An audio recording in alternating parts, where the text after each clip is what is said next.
The Community Levelling Up programme was able to help the Pendeen community turn the need for a new cemetery into reality.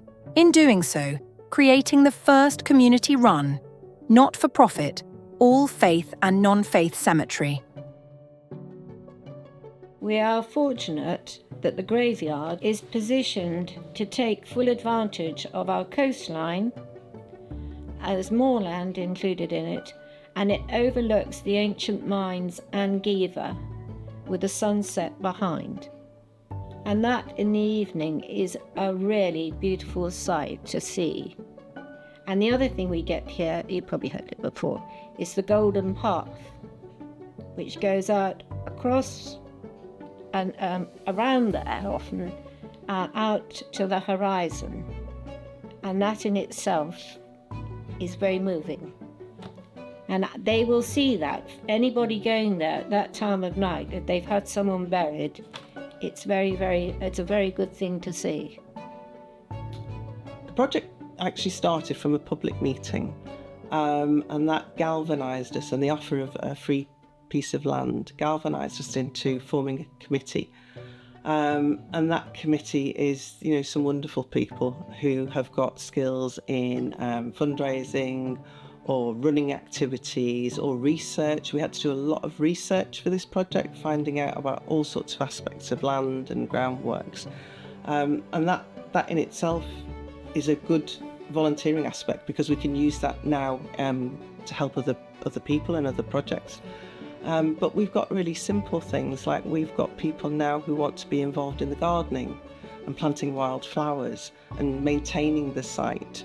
We've got people who have already started clearing bits of the old Cornish hedge. Administration, bookkeeping, answering emails, really basic things that take up a lot of time. So we've managed to get people who are helping in all those different aspects.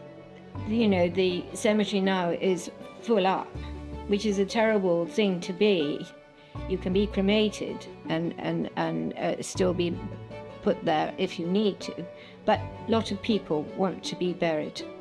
And this has really been a wonderful thing for Pendeen. And the number of people I see in Penzance or wherever who maybe have moved away, they all say, "Have you got the cemetery yet?" We will be offering the plots at affordable prices. It's not for profit, we're not making a profit. We have to cover running costs, maintenance costs obviously, but we're going to keep the prices as low as we possibly can for local people to afford. So what we've got to do, so initially this was all a farmer's field. We've had to dig it out about 10, 12 foot, remove all the existing spoil, or the existing surface which has got granite in there. And then what we're doing is reinstating with a fine blend topsoil. Reason being is when you go to dig the grave, you've got to be able to dig it in a fairly easy process. And then we're building a stone wall around the outer perimeter, and then building a car park and signage to finish.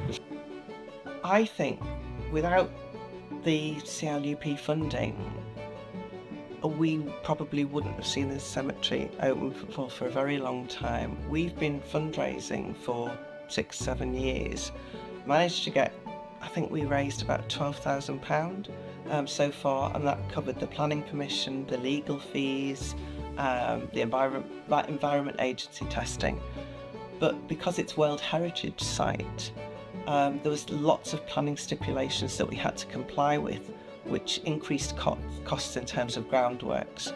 And we would never have been able to fundraise through coffee mornings and sponsored whatever, £100,000 plus. So no, I think this was our lifeline. I don't think we'd have been able to do it otherwise.